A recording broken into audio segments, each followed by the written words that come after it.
देखो ईथर में समावता है ना, तो ईथर में किस प्रकार से समावता हो सकती है बेटा, तो हमने ईथर में देखना है कि समावता कौन कौन सी हो सकती है। तो पहले हम एक फॉर्मूला लेते हैं, जनरल फॉर्मूला, उसको देखते हैं। एक फॉर्मूला इस प्रकार से है, जैसे मान लीजिए हमने लिया C2H6, ये एल्कोहल के लिए लिया था हमने, ठीक है ना, ये लगभग एल्कोहल भी एल्कोहल के साथ दिखाता है। तो यहाँ पर देखोगे तो ये क्या है हमारे पास, ये अणुसूत्र है। तो यहाँ दो प्रकार की समावता दिखा दो, ये क्रियात्मक समावता।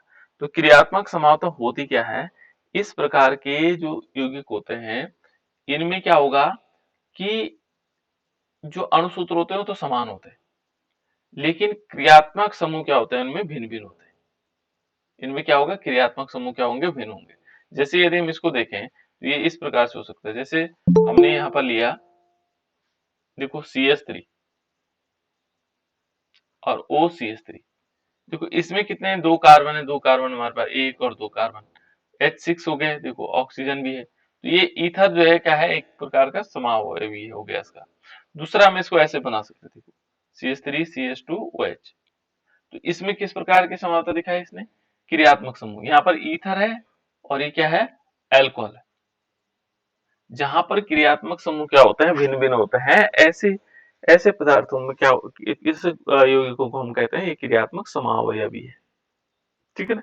एक और एग्जांपल लेते हैं, जैसे मान लीजिए हमने लिया C3H8O, ये लिया। अब इसमें किस प्रकार की समावता को हम प्रदर्शित कर सकते हैं, तो देखो बेटा यहाँ पर हमारे पास आ जाएगा CH3O CH2CH3, ये। अब इसमें यदि हम देखें तो कैसे हो सकता है, दूसरा भी बन सकता है। देखो इसमें C3 हो गए, एक दो तीन कार्बन हो गए, हाइड्रोजन तीन, दो पांच और तीन आठ हो गया, है ना, ऑक्सीजन एक हो गया। इसको हम ऐसे फॉर्म में भी लिख सकते हैं, जैसे मान हमने लिया CH3 CH2 CH2 and OH। देखो यहाँ पर भी जो है क्रियात्मक समूह भिन्न भिन्न है। देखो ये क्रियात्मक समूह ईथर वाला है और ये क्रियात्मक समूह क्या है, अल्कोहल वाला। तो इनमें क्या होता है बेटा, इस प्रकार की जो समावता होती है इनमें अणुसूत्र समान होते हैं, लेकिन क्रियात्मक समूह भिन्न भिन्न होते हैं। तो हम दो चीजें को लिखेंगे, क्या होगा, यहाँ पर होगा अणुसूत्र समान होगा, क्लियर, अणुसूत्र समान होगा, एक नंबर। दूसरा क्या हो जाएगा, क्रियात्मक समूह भिन्न भिन्न होगा, क्या होगा, क्रियात्मक समूह भिन्न, क्रियात्मक समूह होगा यहाँ पर भिन्न भिन्न, ये इस प्रकार से क्रियात्मक समूह क्या होगा, भिन्न भिन्न होगा। तो इस प्रकार से हम कह सकते हैं कि क्रिया, यहाँ पर देखेंगे अणुसूत्र समान हो गया और क्रियात्मक समूह भिन्न भिन्न हो गया, यह है क्लियर। इस प्रकार से हम इसको लिख सकते हैं। एक और एग्जांपल भी हो सकता है बेटा इसमें, व्यंजन के फॉर्म में भी हो सकता है ना। तो जैसे मान लीजिए हमने लिया सी लिया हमने 7H8 और O, तो इसको हम ऐसे भी लिख सकते हैं, क्योंकि यहाँ पर थोड़ा कॉम्प्लिकेशन आ जाएगा, तो इसको हम लिख सकते हैं C6H5O ऐसा लिखा जा सकता है ना, क्योंकि इसमें हाइड्रोजन की संख्या कम हो रही थी। और दूसरा हमारे पास क्या आ सकता है, ये आ सकता है कि जैसे हम बेंजील अल्कोहल बन सकता है ना, बेंजीन लेंगे और C6H6 और इसके ऊपर CH2OH ले सकते हैं, या हम इसको ऐसे लिख सकते हैं C6H5CH2OH, ये बेंजील अल्कोहल। तो ये दोनों क्या है, किस प्रकार के समावयवी हो गए, क्रियात्मक समावयवी। तो अब मुझे बताओ क्रियात्मक समावयवता की परिभाषा क्या है, कोई बताएगा। जिनके अणुसूत्र समान और क्रियात्मक समूह भिन्न भिन्न होते हैं। बहुत बढ़िया, ठीक है ना बेटा, अणुसूत्र क्या होगा, समान होगा, और जो क्रियात्मक समूह होंगे वो भिन्न भिन्न होंगे। बहुत नाइस, है ना। अब दूसरा है देखो बेटा इसमें मध्यवयवता, मेटामेरिज्म। ये उसी के समावता के प्रकार है बेटा, टाइप ऑफ, है ना, मेटामेरिज्म भी कहते हैं। जो हमारे पास दो प्रकार की समावता होती है, जो आइसोमेरिज्म है दो टाइप का होता है। एक होता है हमारे पास क्या, स्ट्रक्चरल आइसोमेरिज्म, और दूसरा होता है ज्योमेट्रिकल आइसोमेरिज्म। स्ट्रक्चरल आइसोमेरिज्म पांच प्रकार की होती है। तो ये स्ट्रक्चरल आइसोमेरिज्म के पार्ट है। पांच प्रकार कौन सी होगी, चेन आइसोमेरिज्म जिसको हम कह सकते हैं, जिसको श्रृंखला समावता कहते हैं। दूसरा हमारे पास फंक्शनल आइसोमेरिज्म हो ही गया, क्रियात्मक समावता हो गई। ठीक है ना।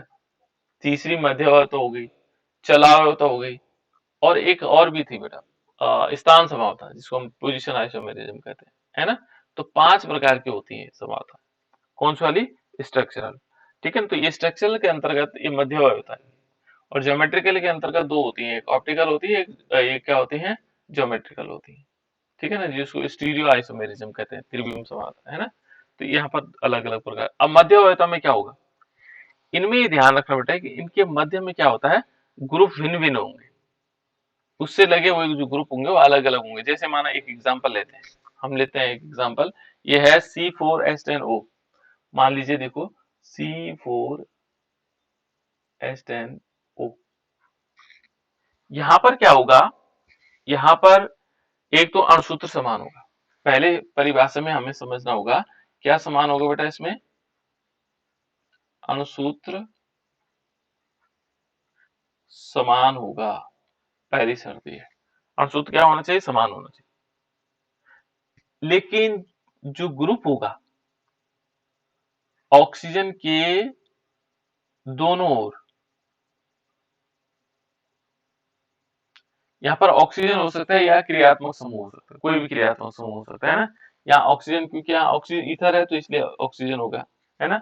यहाँ पर हम इसे भी लिख सकते हैं क्रियात्मक समूह, इसको हम ऐसे भी लिख सकते हैं क्रियात्मक समूह के दोनों ओर, दोनों ओर क्या होगा, क्रियात्मक समूह के दोनों ओर भिन्न भिन्न भिन्न भिन्न एल्किल समूह लगे होंगे, एल्किल समूह लगे होते हैं। ठीक है ना, ये दो चीजें ध्यान रखना है, एक तो क्रियात्मक समूह है, ठीक है ना, अणुसूत्र समान होगा, और दूसरा जो क्रियात्मक समूह होगा उसके दोनों ओर क्या होंगे, भिन्न भिन्न एल्किल समूह लगे होंगे, बस ये होगा। ठीक है। अब चलो देखते हैं भिन्न भिन्न कैसे, अलग अलग हो सकते हैं। जैसे हमने C4H10 है, देखो इस वाले में एक ये तो ये बन सकता है बेटा, देखो CH3 CH2O CH2 CH3, एक तो ये बन सकता है। भले इसमें क्या है, इस सम्मित ईथर है, लेकिन यदि हम इसके दूसरा देखेंगे, आइसोमर्स देखेंगे, तो कैसे होगा, CH3O CH2 CH2 CH3। अब देखो इनमें क्या था, इनमें अलग था एल्किल समूह, यहाँ देखोगे तो अलग एल्किल समूह है। तो इस प्रकार की जो ये होगी समावता होगी, उसको हम बोलेंगे बेटा मेटामेरिज्म। क्या बोलेंगे, मेटामेरिज्म। ठीक है ना, मध्यवर्त, ये हो जाएगी मध्यवर्त। ठीक है ना। जो एल्किल समूह होंगे, दोनों ओर एल्किल समूह होंगे, ईथर या ऑक्सीजन में, तो दोनों एल्किल समूह क्या होंगे, भिन्न भिन्न एल्किल समूह जुड़े होते हैं।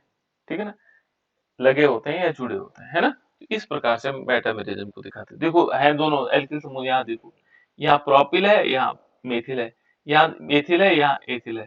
तो अब जो दूसरी समावता हम इस प्रकार से दिखा सकते हैं। इसका दूसरा एग्जाम्पल भी बेटा C8H10 हो जाएगा O, इस प्रकार से हम दिखा सकते हैं। तो यहाँ पर भी देखोगे तो C8 है, H10 है, तो यानी कि इसको हम ऐसे दिखा सकते हैं C6H5, और बीच में O लगा देंगे, और यहाँ लगा देंगे CH2 CH3। एक तो ये बन सकता है, दूसरा भी बन सकता है बेटा। इसमें कैसे बन सकता है, देखो हम ले सकते हैं यहाँ C6H5 CH2, और फिर क्या कर देंगे O CH3, इस टाइप से ये डिफरेंट डिफरेंट हो जाएंगे।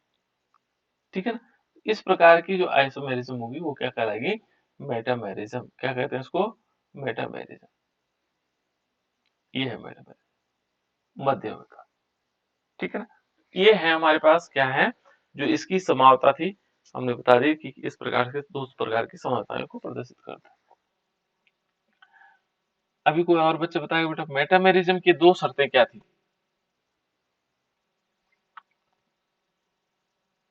कोई बता सकता है, मेटामेरिज्म मध्यवर्ती किसे कह सकते हैं। अणुसूत्र समान और O के दोनों ओर एल्किल ग्रुप अलग अलग हो, बिल्कुल, भिन्न भिन्न। है ना। तो O की जगह हम क्रियात्मक समूह, यानी कि क्रियात्मक समूह के दोनों ओर भिन्न भिन्न एल्किल समूह लगे होना। ठीक है ना। यहाँ पर इसलिए कह रहा हूँ बेटा मैं ये, कि क्रियात्मक समूह इसलिए कह रहा हूँ कि अभी तो ईथर वाला है, और ईथर के अलावा माना हमारे पास कीटोन आते हैं, उसमें भी ऐसे मध्यवर्ती दिखा सकते हैं, ठीक है ना। या और कोई ग्रुप आते हैं जो बीच में आने वाले होते हैं, ठीक है, जिनमें बीच में आता ग्रुप, एस्टर हो गए, एस्टर भी ऐसे हो सकते हैं। तो एस्टर हो गया, कीटोन हो गया, ईथर हो गया, ये लगभग एक ही सीरीज के अंतर्गत आता है। चलो अब आगे बढ़े हम बनाने की विधि। ईथर को बनाया कैसे जाएगा? तो ईथर को बनाने के लिए विरंचन विधि, या हम कह सकते हैं प्रिपरेशन मेथड कह सकते हैं उसको, है ना, निर्माण विधि। इसके निर्माण कैसे किया जा सकता है? विरंचन का मतलब यहाँ पर निर्माण से, कैसे कैसे हम क्या कर सकते हैं, ईथर का निर्माण कर सकते हैं। तो ईथर के निर्माण के लिए हमने सबसे पहले एक विधि पढ़ी थी, कौन सी विधि थी बेटा? विलियमसन संश्लेषण। बिल्कुल, विलियमसन संश्लेषण, है ना। विलियमसन संश्लेषण था, और विलियमसन संश्लेषण के द्वारा हम क्या कर सकते हैं, ईथर का निर्माण कर सकते हैं। तो ईथर कैसे बनेगा? देखो, हमें मालूम भी है, हम क्या करते हैं, इस प्रोसेस में क्या करते हैं, विलियमसन सिंथेसिस में क्या होता है, क्या होता है बेटा विलियमसन संश्लेषण में? बताओ, किसी बच्चे को याद है? विलियमसन आर एक्स हाँ, आर एक्स, प्लस हाँ, RONA good, RONA in the presence ROR ये क्या कहते हैं दिव्या बेटा, इसमें प्रेजेंस, इन द प्रेजेंस हम वहां बोलेंगे, वहां पर बोलेंगे जहां इस एरो के ऊपर कुछ होता है ना, किसी के प्रेजेंस में होता है, ठीक है। yes sir हाँ, तो यहाँ प्रेजेंस में नहीं बेटा कुछ, है ना। ये इसको बोलेंगे इक्वल, इसको बोलेंगे equal, R X plus R O N A is equal to, क्या बनेगा, ROR R O R, good, और प्लस क्या plus होगा, NaX गुड, ठीक है ना। देखो इस प्रकार से बना सकते हैं। विलियमसन सिंथेसिस में क्या करेंगे, यहाँ पर इसको बोलते हैं एल्किल हैलाइड, क्या बोलते हैं इसको, इसको बोलते हैं बेटा एल्किल हैलाइड। ये हमारे पास क्या है, एल्किल हैलाइड्स, ये क्या है, एल्किल हैलाइड। ये क्या है, इसका नाम क्या है, एल्कोक्साइड, क्या बोलेंगे इसको, एल्किल, या sodium alkoxide, sodium alkoxide, sodium एल्को एल्कोसाइड, ठीक है ना, एल्कोक्साइड हो जाएगा, ये सोडियम एल्कोक्साइड हो जाएगा। और इसके साथ देखो, एल्किल हैलाइड की सोडियम एल्कोक्साइड के साथ अभिक्रिया करने पर ईथर प्राप्त होता है। क्या प्राप्त होता है, ईथर। तो इसके लिए हम रिएक्शन अलग अलग लिख सकते हैं। देखो यहाँ पर हम, ये तो जनरल रिएक्शन, ये कैसी रिएक्शन है हमारे पास, जनरल रिएक्शन है, कैसी रिएक्शन है, जनरल रिएक्शन, ये सामान्य अभिक्रिया है।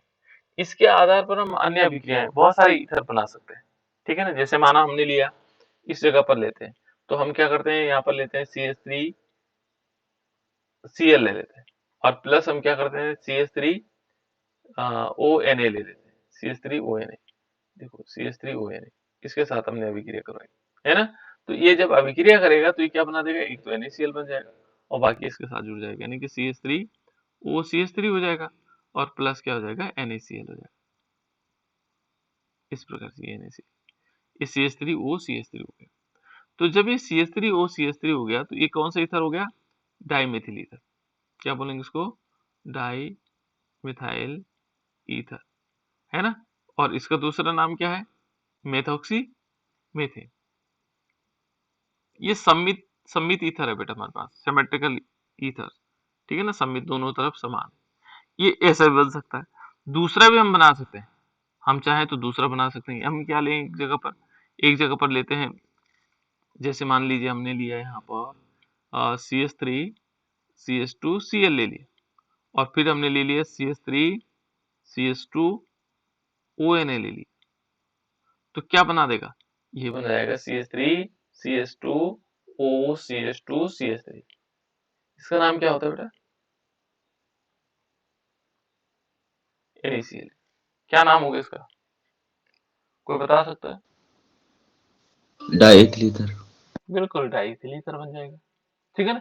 ये कैसे, सिमेट्रिकल ईथर हमारे पास कैसे ईथर है, सिमेट्रिकल ईथर, ठीक है ना। ये कैसे ईथर है, सिमेट्रिकल, सम्मित ईथर बोलते हैं इनको, ठीक है ना।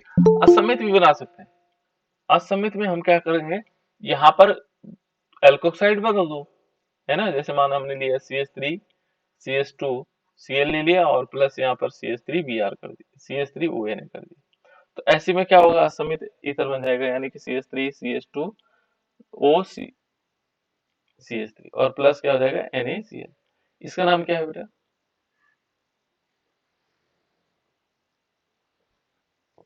क्या नाम होगा इसका?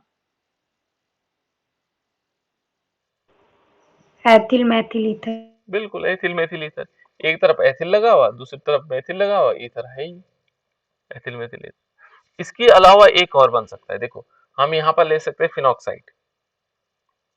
फिनॉक्साइड क्या होता है बेटा, बेंजीन रिंग है और इस बेंजीन रिंग के ऊपर है ONA और इस पर भी हम रिएक्शन करवा सकते हैं एल्किल हैलाइड यानी कि CH3Br की रिएक्शन। तो क्या बनेगा, देखो यहाँ पर बन जाएगा हमारे पास बेंजीन रिंग होगा और इसके ऊपर आ जाएगा OCH3, इसका नाम भी आप लोगों को पता है, और प्लस क्या NaBr। बताओ बेटा किसको इसका नाम है, एनिसोल। एनिसोल कहते हैं। क्या बोलते हैं इसको, एनिसोल भी हो सकता है। और कोई बताओ एनिसोल, इसके अलावा कोई नाम? इसका नाम देखो, एक तरफ मेथिल लगा है, एक तरफ फेनिल लगा, मेथिल फेनिल ईथर, साधारण नाम क्या आएगा, मेथिल फेनिल ईथर। तो इस प्रकार से हम विलियमसन सिंथेसिस को, ये सारी रिएक्शन है विलियमसन सिंथेसिस की, किसकी है, विलियमसन सिंथेसिस या विलियमसन संश्लेषण के द्वारा। इस प्रकार से हम सारी रिएक्शंस को समझ सकते हैं। तो ये पहले विधि है बेटा, जब जिससे हम क्या कर सकते हैं, ईथर को बना सकते हैं। ये कौन सा था, विलियमसन संश्लेषण। दूसरा है हेलो एल्केन को शुष्क, ये देखो हेलो एल्केन है ना हमारे पास, हेलो एल्केन को शुष्क सिल्वर ऑक्साइड के साथ गर्म करने पर। तो हेलो एल्केन्स क्या हो सकते हैं, क्या होता है बेटा हेलो एल्केन? हेलो एल्केन्स को जानते हैं आप लोग? CH3Cl हो गया। हाँ CH3Cl हो गया, CH3 आई हो सकता है, CH3Br हो सकता है, CH3I हो सकता है, ठीक है ना। तो ये सारे के सारे क्या हमारे पास हेलो एल्केन्स है। तो यहाँ पर हम सबसे बड़े वाले उसको लेते हैं, हम लेते हैं आयोडो एल्केन को, CH3 क्योंकि आसानी से अभिक्रिया करेगा, CH3 CH2 और यहाँ पर ले लेते हैं I, ये हम I के ले लेते हैं और इसके दो मॉलिक्यूल लेंगे बेटा, CH3 CH2 I, ये दो मॉलिक्यूल हमने ले लिया। अलग अलग इसलिए ले रहा हूँ थोड़ा रिएक्शन को समझने के लिए, है ना, एक साथ भी ले सकते हैं। और इसको हमने करवाना है सिल्वर ऑक्साइड के साथ अभिक्रिया। सिल्वर ऑक्साइड होता है बेटा Ag2, सिल्वर ऑक्साइड क्या होता है Ag2। यदि हम इसमें देखेंगे तो इस प्रकार से यहाँ से क्या निकल जाएगा, AgI निकल जाएगा 2, और ये दोनों क्या होते हैं आपस में जुड़ जाते हैं, CH3 CH2 O CH2 CH3 और प्लस क्या बन जाएगा 2 मॉलिक्यूल AgI। तो ऐसे करके भी हम क्या कर सकते हैं, सिल्वर ऑक्साइड के साथ यदि हम इसको गर्म करते हैं तो गर्म करने पर क्या बना देगा, ये बनाएगा डाई एथिल ईथर। इसका नाम क्या है, डाई एथिल ईथर। और इसको कह सकते हैं हम एथॉक्सी एथिन भी कह सकते हैं बेटा, क्या कह सकते हैं इसको, एथॉक्सी एथिन। ये दोनों मेथड हमारे पास ये थे जिससे हमने ईथर को बनाया। उसके बाद है बेटा, ये तो हेलो एल्केन से था, ये दोनों हेलो एल्केन थे, इन हेलो एल्केन से हमने क्या किया, ईथर को बनाया। विलियमसन संश्लेषण और हेलो एल्केन द्वारा शुष्क ऑक्साइड के साथ गर्म करने पर भी हम क्या बना सकते हैं, ईथर बना सकते हैं। नेक्स्ट यदि हम आगे देखेंगे, इस वाले में यदि देख रहे हैं तो उसके बाद है अल्कोहल से।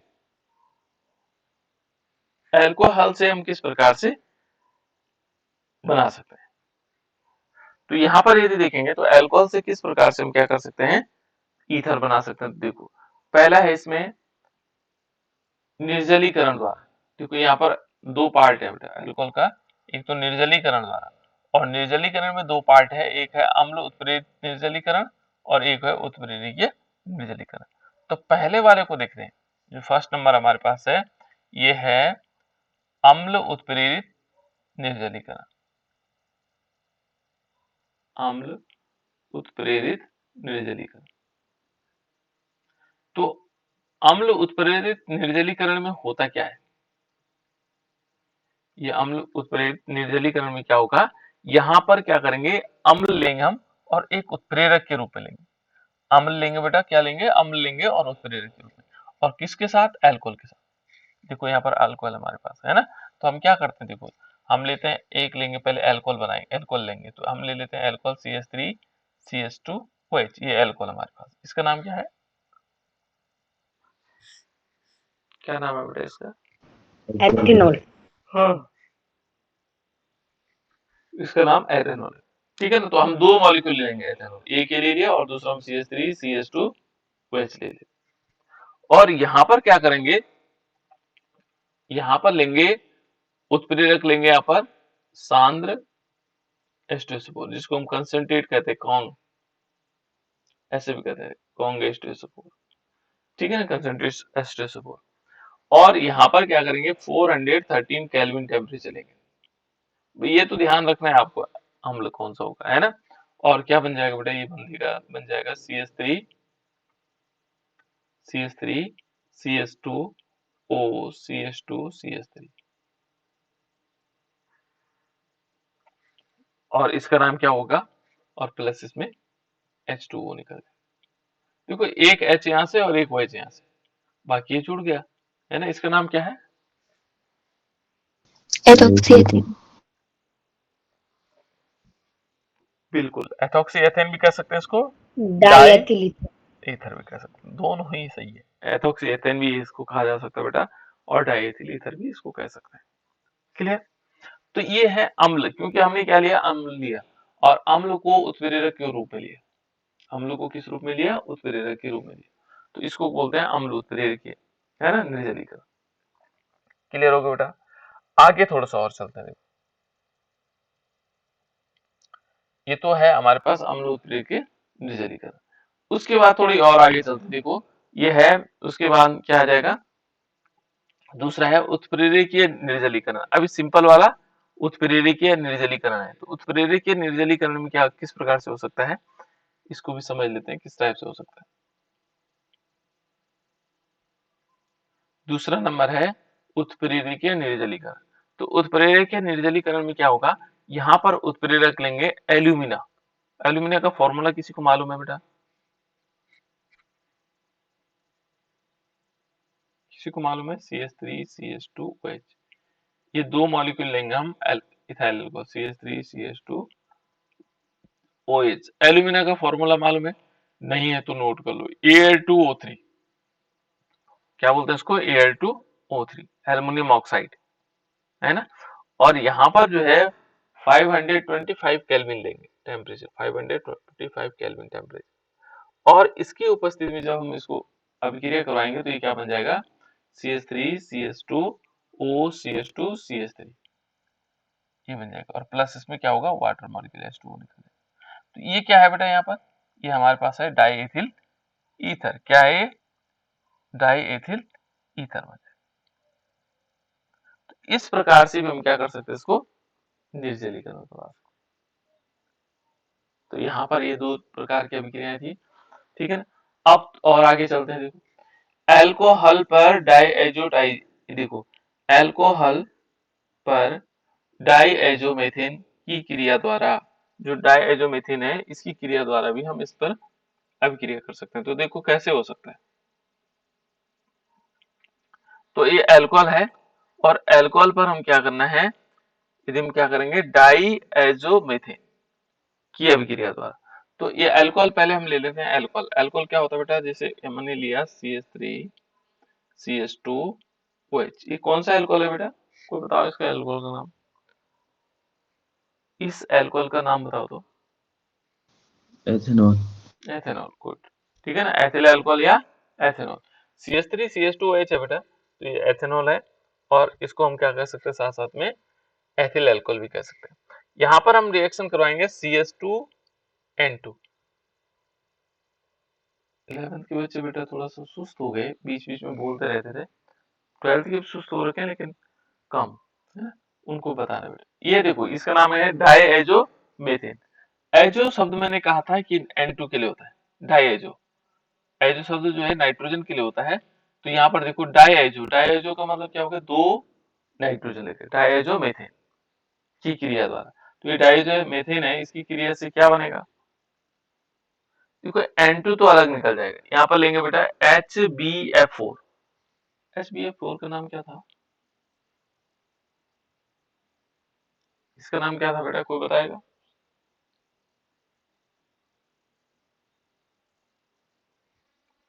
HbF4, इसका नाम में पहले भी आया था हमारे पास, HbF4 कहाँ आया था बेटा, HbF4 कहाँ पर आया था?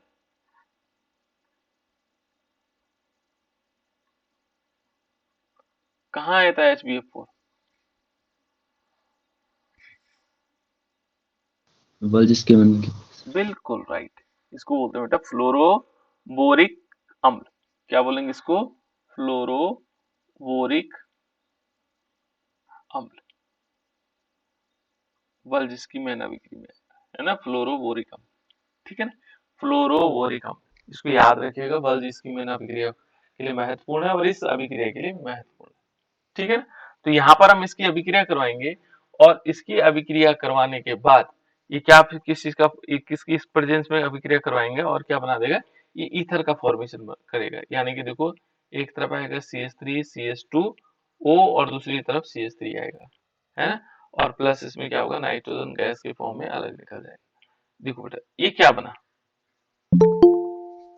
क्या बना बेटे, एथिल मेथिल ईथर। इसका नाम क्या है, मेथॉक्सी, एथिल मेथिल ईथर। हाँ बिल्कुल सही, एथिल मैथिल ईथर या मेथॉक्सी एथेन भी हम इसको कह सकते हैं, ठीक है ना। और फ्लोरोबोरिक एसिड, इसको क्या बोलेंगे, फ्लोरोबोरिक एसिड की उपस्थिति, क्लियर। तो ये देखो बेटा ये हमारे पास क्या हो गया, हमने अल्कोहल पर क्या करवाया, डायजोमेथिन की अभिक्रिया करवाने से ये प्राप्त हो गया। नेक्स्ट आगे देखते हैं बेटा, इसमें ये देखेंगे, ये है निम्न हैलोजनीकृत ईथर से।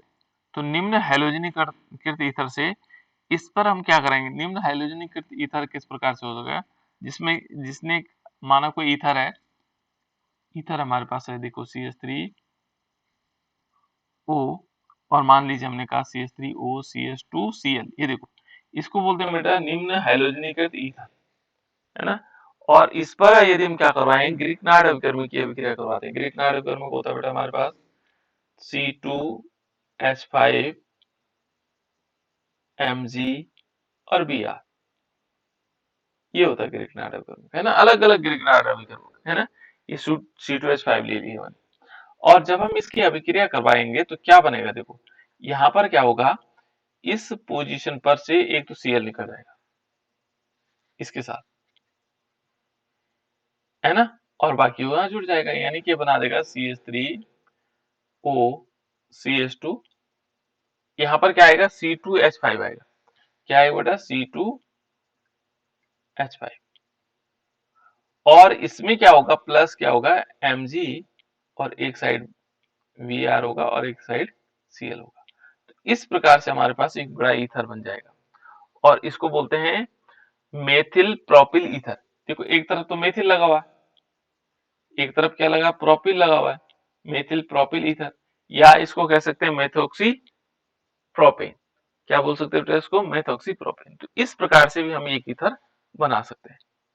ये तो प्रोपिल वाला है, ब्यूटिल वाला बना सकते हैं, है ना, अन्य ईथर भी बना सकते हैं।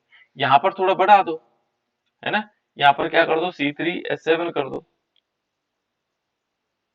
MgBr कर दो, ये भी ग्रिग्नार्ड रिएजेंट है C3, तो यहाँ C3H7 हो जाएगा, तो और बढ़ जाएगा, ब्यूटिल हो जाएगा, 3 हो गए 4 हो जाएंगे तो ब्यूटिल हो जाएगा, है ना। तो इस प्रकार से क्या बन सकते हैं, हमारे पास ईथर अलग अलग बना सकते हैं। तो ये है बेटा निम्न हैलोजनीकृत ईथर से भी हम क्या कर सकते हैं, इसको बना सकते हैं।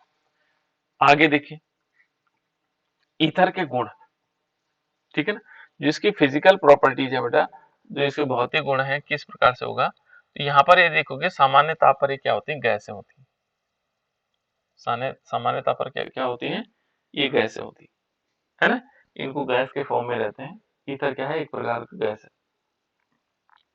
और कैसी गैसें होती है, रंगहीन, है ना, रंगहीन फॉर्म में रहती हैं, और इनकी ईथरीय गंध होती है। ईथर की एक स्पेशल टाइप की गंध होती है अलग से, जिसको हम पहचान सकते हैं, ठीक है ना, ईथरीय गंध कह सकते हैं उसको। इसका जो घनत्व होता है बेटा, यदि हम घनत्व को देखेंगे तो घनत्व किस प्रकार से होगा? घनत्व क्या कहते हैं कि अणुभार बढ़ने के साथ क्या होते हैं, बढ़ते हैं। यदि हम किसी भी तत्व का अणुभार बढ़ाएंगे तो उसका अणुभार बढ़ने के साथ साथ क्या होगा, इनका सिंपल कंडीशन, यहाँ अणुभार बढ़ेगा तो घनत्व बढ़ेगा। सीधे ध्यान रखना, अणुभार बढ़ाएंगे तो घनत्व भी बढ़ेगा। क्लियर? उसके बाद है क्रियात्मक समूह की संरचना एवं ध्रुवीय लक्षण। जो क्रियात्मक समूह है, इसमें क्रियात्मक समूह क्या है? ऑक्सीजन है। इस प्रकार से ये है ईथर, ये ऑक्सीजन के रूप में जो है ये ईथर का क्रियात्मक समूह है। और इसकी जो संरचना होगी बेटा, देखो इसमें ऑक्सीजन को देखो, ऑक्सीजन का परमाणु क्रमांक कितना होता है बेटा? 8। बिल्कुल 8। हाँ, ऑक्सीजन जानता है ऑक्सीजन का परमाणु क्रमांक 8 है ना? ठीक है बेटा। अब इसमें देखो 8 है तो इसमें क्या होगा? इलेक्ट्रॉनिक कॉन्फ़िगरेशन देखो 1s2 2s2 2p कितना होगा? 4, तभी तो होगा 8।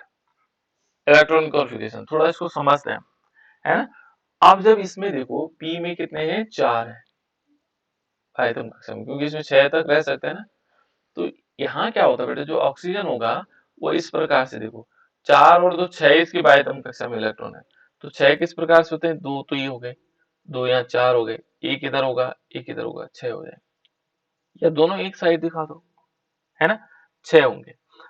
इसका लगने का जो क्रम होता है किस प्रकार से होता है बेटा? पहले ये क्या होता है कि जैसे ऑक्सीजन है तो 2 ये है और 2 ये है, 4 और 2 ये है, 6 ऐसे लगे हुए। यहाँ तो हम अपनी सुविधा के अनुसार इसको ऐसे लिख लेते हैं, है ना? लेकिन यहाँ पर क्या होगा, इस प्रकार से होंगे, 6 इलेक्ट्रॉन होंगे। ये 2 तो क्या होता है, 2 इसमें लोन पेयर होते हैं। 2 क्या होते हैं बेटा इसमें? Lone pair.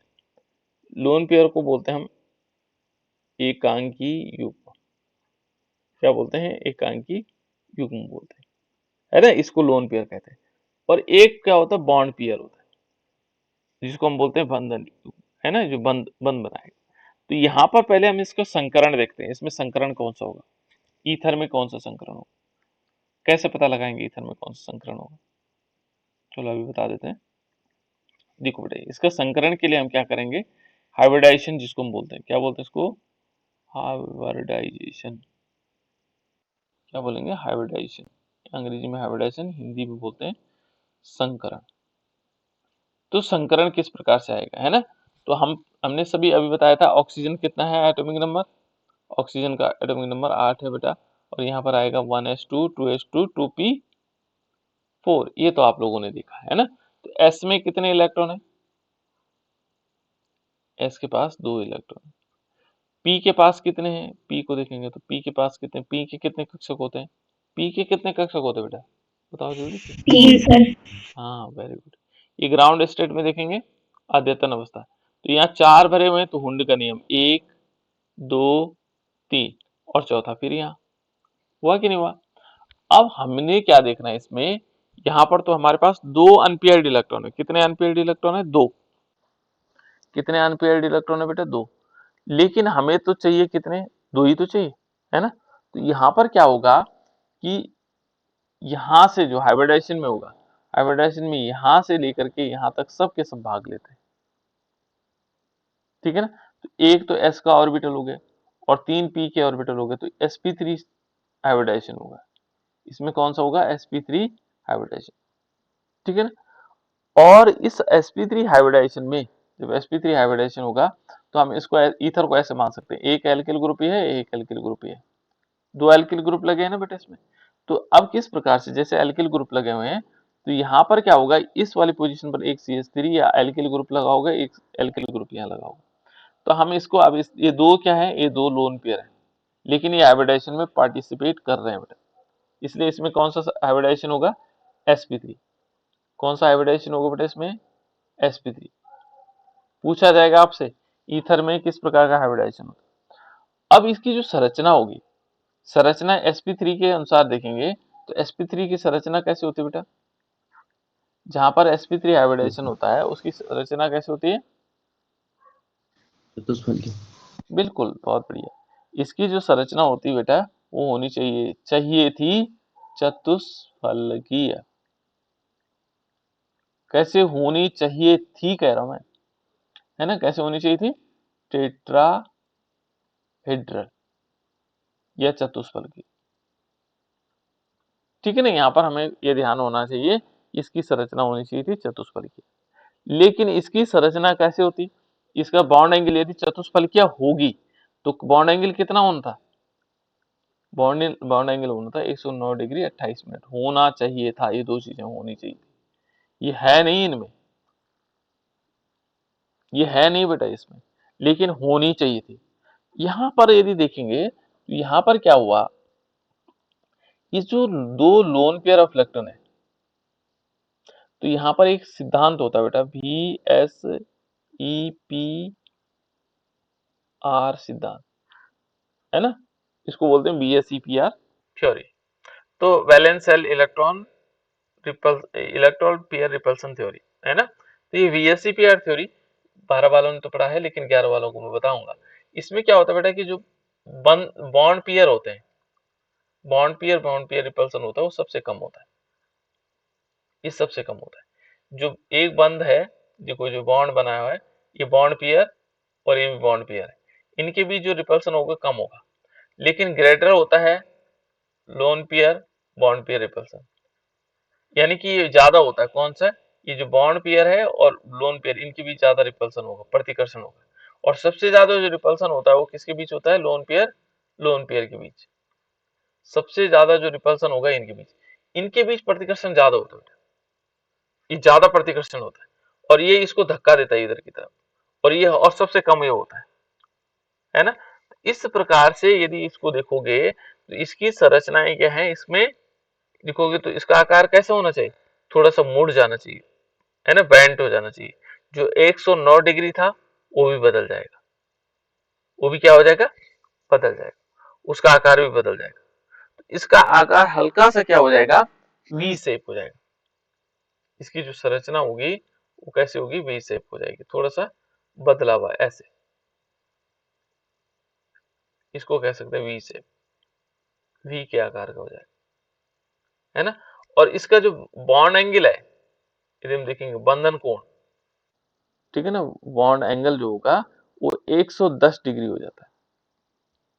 भाई ये थोड़ा सा अंतर है बेटा इसमें, है ना, वो क्या हो जाता है, रिपल्सन आ जाता है, और उस प्रतिकर्षण के कारण इसका थोड़ा सा क्या होगा, आ, आकार जो है कैसे हो जाएगा, होगा इसमें sp3 संकरणी, है ना, थोड़ा वी शेप का हो जाएगा, पूरी तरह नहीं पर थोड़ा सा उसमें रिपल्सन आ जाएगा। तो डिस्टॉर्टेड, हम कह सकते हैं डिस्टॉर्टेड टेट्राहेड्रल स्ट्रक्चर बनाएगा। क्लियर, इतनी बात समझ में आ गई बेटा। इसमें हाइड्रोजन बंध का अभाव होता है। अब देखो ध्रुवीय लक्षण नहीं है ना इसमें, ये ध्रुव नहीं बना पाता है। क्या नहीं बना पाता बेटा, ध्रुव नहीं बना पाएगा, क्योंकि ये तो पूरे के पूरे एक तरफ हो जाते हैं, जैसे ये इस तरफ आ जाते हैं दोनों, तो तब ध्रुव बन जाता है, ये पॉजिटिव हो जाता है, ये नेगेटिव हो जाता है। यहाँ ध्रुवीय लक्षण इसमें कम होते हैं। क्या होता है इसमें, जो ध्रुवावरण क्या होगा इसका बहुत कम होता है, यानी कि ये लगभग होता है 1 पॉइंट, इसका जो ध्रुवावरण होता है 1.18 के लगभग होता है। ठीक है ना। और यहाँ पर ध्यान रखना, ईथर में क्या कहा उसने, जो सबसे महत्वपूर्ण है वो है, देखो हाइड्रोजन बंधन का अभाव। जो हाइड्रोजन बॉन्ड है बेटा, इसमें हाइड्रोजन बॉन्ड का अभाव होता है, इसमें हाइड्रोजन बॉन्डिंग नहीं होती। ठीक है ना, अर्थात सीधे हम कह सकते हैं कि हाइड्रोजन बंध से नहीं जुड़ा रहता है। तो हाइड्रोजन बंध न जुड़ने से क्या हुआ, यदि हाइड्रोजन बंध नहीं, इसमें अभाव होगा तो उससे क्या होगा, देखो अब एक क्वेश्चन जरूर पूछा जाता है, यहाँ पर एक क्वेश्चन बहुत इंपॉर्टेंट है, CH3 CH2 OH, ये क्या है बेटा, पूरा बोलो। एथिल बिल्कुल एथिल अल्कोहल, और दूसरा है CH3OCH3। अब बोलेगा इन दोनों में किसका क्वथनांक ज्यादा है, किसका क्वथनांक ज्यादा होगा बेटा,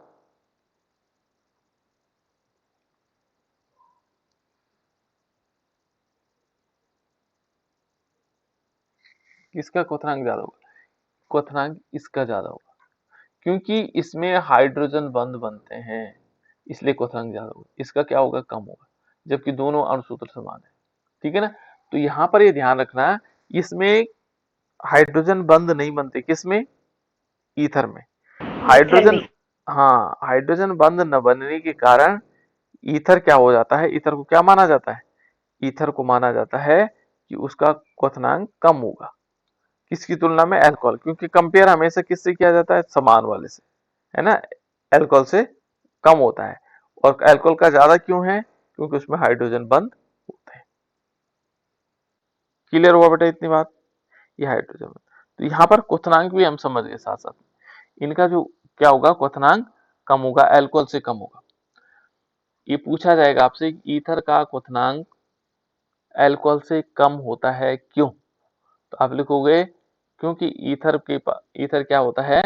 हाइड्रोजन बंद बनाने में असमर्थ होता है, या हाइड्रोजन, उसमें हाइड्रोजन बंद नहीं बनते हैं, इसलिए। और अल्कोहल में क्या होता है? अल्कोहल में क्या बनते हैं? हाइड्रोजन बंद बनते हैं, इसलिए हाइड्रोजन बंद बनने के कारण अल्कोहल का क्वथनांक अधिक होता है।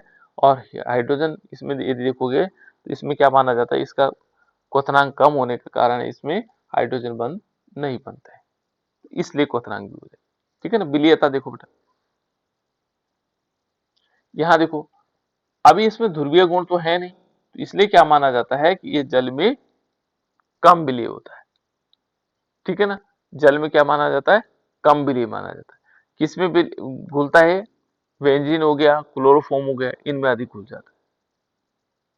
ठीक है ना? और जल में क्या माना जाता है इसको? कि ये कम घुलेगा। ठीक है ना? तेलीय प्रवृत्ति का होता है हल्का सा। तो ईथर इस टाइप से हमारे पास। तो ये हो गए बेटा हमारे सारे के सारे जो उसके फिजिकल प्रॉपर्टीज है, भौतिक गुण है। ठीक है ना? देखो, अब उसके बाद है रासायनिक गुण में। रासायनिक गुण में यदि देखेंगे तो रासायनिक गुण में बहुत सारे हैं इसमें। जैसे देखो, ये है एल्किल समूह की अभिक्रियाएं हैं। ठीक है ना? ये देखो, हाइड्रोजनीकरण, दहन, ये सब चीजें हैं। ठीक है? तो मुझे लगता है इनको मैं कल बताता हूँ।